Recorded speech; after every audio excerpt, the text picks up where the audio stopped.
13:14. Nos acompaña Enrique Pita, vicepresidente del Consejo Nacional Electoral. ¿Cómo está? Muy buenas tardes. Buenas tardes, Gisela, a sus órdenes. Gusto escucharla y un saludo cordial a todos los oyentes. Igualmente para usted. Enrique, según el calendario electoral previsto, las candidaturas de todos los participantes para las elecciones generales de febrero de 2021 tendrán que estar definidas a mediados de agosto, según entiendo. ¿Cómo avanza todo este proceso? Bien, la noticia que recién se está produciendo en este momento es que está teniendo lugar un consejo consultivo de organizaciones políticas, que es el espacio en el cual las organizaciones políticas opinan sobre la organización del proceso. Y lo que me ha llamado la atención es escuchar la unidad de criterio de todas las organizaciones políticas que están presentes en ese espacio, recomendando que el calendario electoral sea reformado. Ese fue un calendario electoral que fue preparado cuando no teníamos los efectos de la pandemia, no había cuarentena. Y ha habido, desde mi punto de vista, una tosudez, una persistencia por parte de las autoridades actuales, de la mayoría actual del Consejo Nacional Electoral, por mantener ese calendario. Ese calendario perjudica de alguna manera a las organizaciones políticas en muchas actividades. Mire, el cambio de domicilio vence el 14, se han hecho 11.000 o 12.000 cambios de domicilio y el cierre del padrón electoral, ya teniendo estos cambios de domicilio, es el 19. Esto perjudica el derecho de los ecuatorianos a constar con nuevas direcciones. Y así por el estilo, si nos mantenemos nosotros en el actual calendario, hay fechas muy importantes para las organizaciones políticas, decidir sus candidaturas, hacer lo que se llama democracia interna, el inscribir candidaturas, etcétera, se ve muy afectado. La buena noticia es que el calendario va a ser reformado por persistencia de las organizaciones políticas. Es decir, todavía entonces no sabemos cómo se va a mover este calendario. Tendremos que esperar a que se vuelva a armar, me imagino. ¿Cuánto tiempo van a tener para eso? Bueno, no hay tiempo. Esta es una decisión que deberá acatar el Consejo Nacional Electoral, es muy importante, y nos corresponderá a nosotros convocar una sesión en las próximas, 24 horas. Eso ya es la decisión de la Presidenta, que es la que tiene esa decisión en su poder para efecto de conocer una propuesta de calendario y poderlo ajustar. Desde mi punto de vista... Pero ya tiene que ajustarse el calendario, o sea, no es que la Presidenta Diana Tamaín puede decir, no, nos vamos con el mismo calendario. O sea, tiene que reajustarlo. Ella podría decirlo, definitivamente, porque si tiene los votos de mayoría en el Consejo Nacional Electoral, podría persistir en su idea y si tiene ese respaldo, simplemente no se mueve. Pero yo creo que la opinión de las organizaciones políticas es importante. Claro. Y contra las organizaciones políticas, y no creo que ese sea el interés ni quieran asumir ese riesgo. Ahora, ¿cómo se va a hacer todo esto en un momento tan difícil como el que atravesamos, ¿no? Ahora, usted bien dice, los partidos políticos y movimientos tienen que escoger a sus autoridades, tienen que reunirse en este ámbito de la nueva normalidad. ¿Cómo eso se puede lograr? ¿Cuál es el reto para ello? Bueno, el desafío es para todos. El organizar un proceso electoral para el Consejo Nacional Electoral dentro de este escenario en el cual nos estamos moviendo. Incluso hay no solamente por efecto de la pandemia, sino el tema económico es extremadamente complicado. Por otro lado, las organizaciones políticas van a tener que ajustar también sus acciones en cuanto, por ejemplo, escoger los candidatos. Hay que reglamentar este nuevo escenario en el cual pues ya no podrán haber estas asambleas públicas en las que se exigía que el candidato esté presente, la asamblea se pronunciaba y ese candidato escogido tenía que aceptar la candidatura delante de un delegado del Consejo Nacional Electoral. Eso no se va a poder hacer. La campaña mismo, ¿cómo la van a poder manejar las organizaciones políticas? Tendrán que ajustarse a este nuevo escenario. Y obviamente dentro de lo que a nosotros nos corresponde, tenemos que ajustar reglamentos también a estas situaciones que nadie esperó y que hoy están presentes y que obviamente nos corresponde a nosotros ajustar todo el marco legal para que podamos facilitar no solamente la operación de la institución Consejo Nacional Electoral, sino la gestión de las organizaciones políticas. Como usted bien lo dice, es un gran reto para todos, ¿no?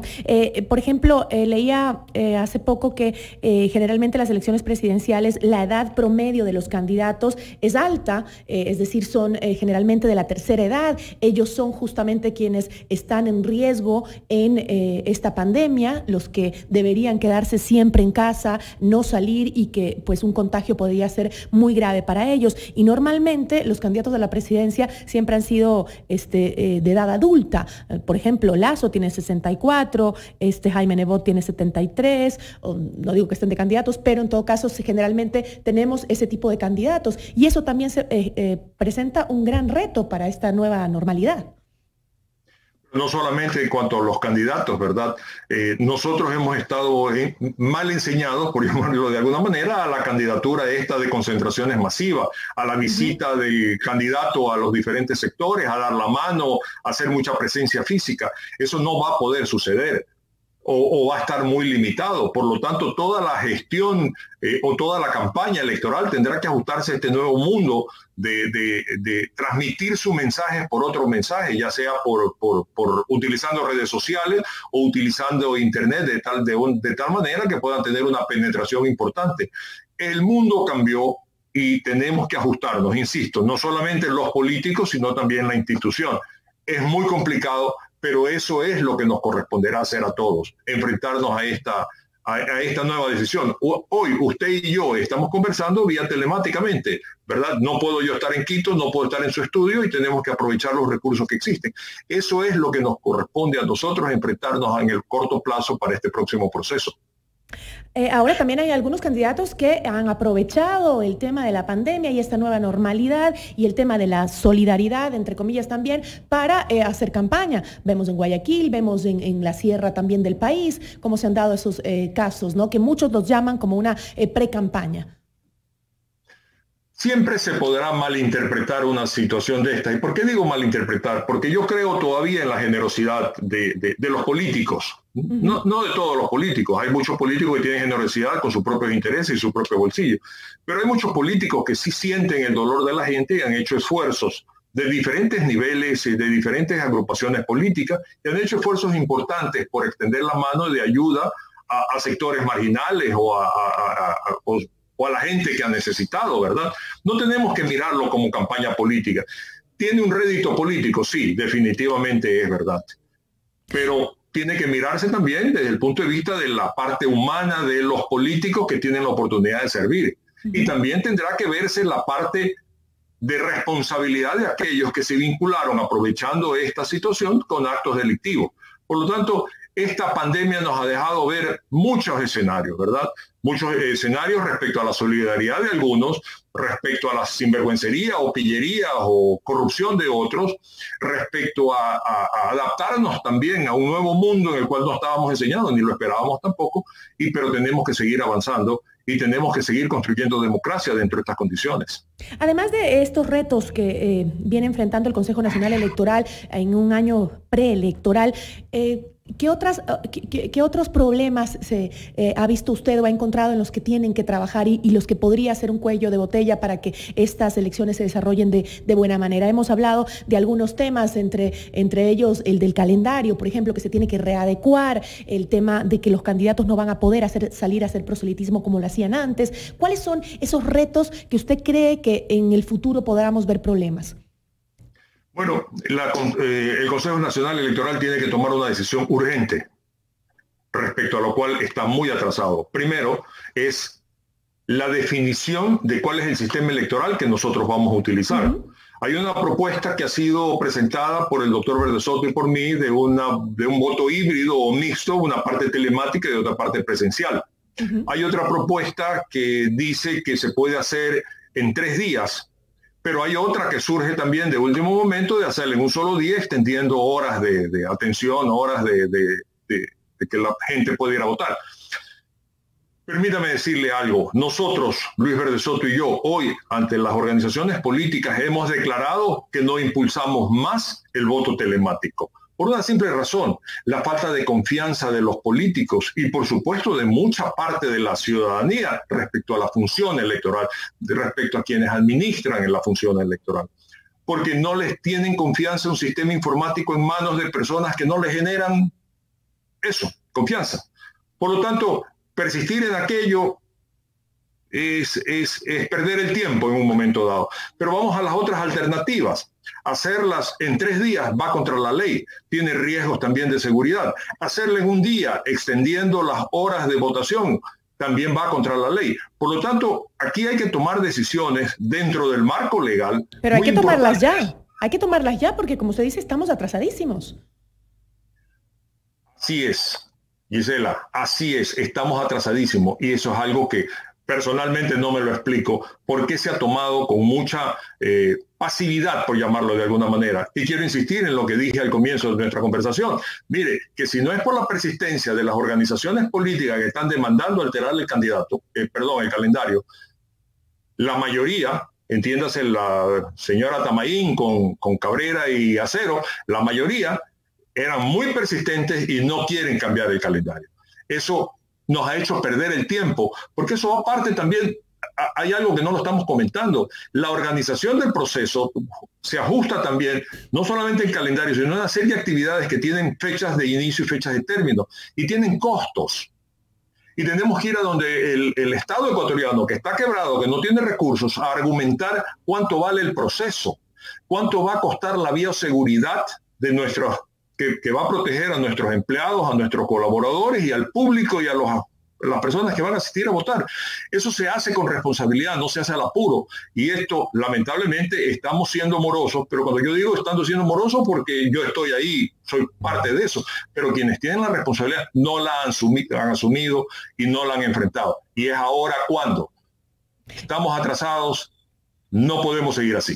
Es una decisión realmente difícil porque, como usted lo decía, por un lado hay la desconfianza ante un sistema que debería funcionar de maravilla, que es el sistema del voto a través del Internet, que debería ser algo seguro.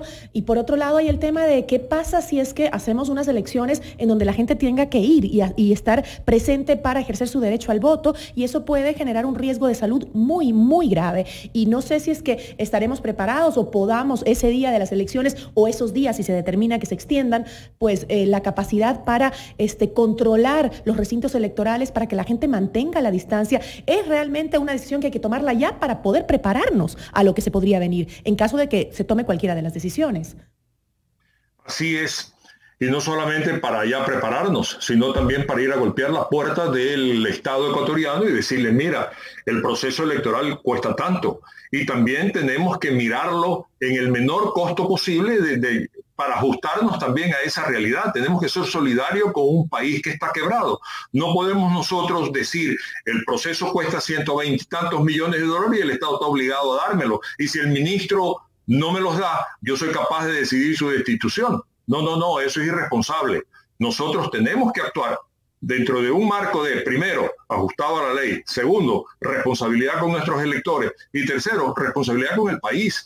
Tenemos que hacer un proceso que garantice la voluntad popular, pero que al mismo tiempo, siendo eficiente, no tengamos tampoco esa creencia de que tenemos una chequera abierta y que podemos hacer todo lo que se nos venga en gana. No, señor, el proceso es un proceso muy complicado de organizar y tenemos que hacerlo ya. Estamos atrasados, como hemos conversado ya, pero también tenemos que tener el sentido patriótico de ser solidario con un país que está quebrado, pero solidario con nuestros electores que necesitan tener un marco de seguridad y solidarios con la democracia que necesita la certeza absoluta de que estamos haciendo las cosas bien. Y sobre todo también frente a un país entero que exige que este proceso se dé de la mejor manera y que se lleguen a acuerdos dentro del Consejo Nacional Electoral justamente para tomar las decisiones. Y creo que ahí sí queda una deuda dentro del Consejo justamente de que logren consensos y puedan tomar decisiones. Se nos acabó el tiempo, le agradezco muchísimo a Enrique Pita, vicepresidente del Consejo Nacional Electoral, por habernos acompañado. Muchísimas gracias. A sus órdenes siempre, gracias.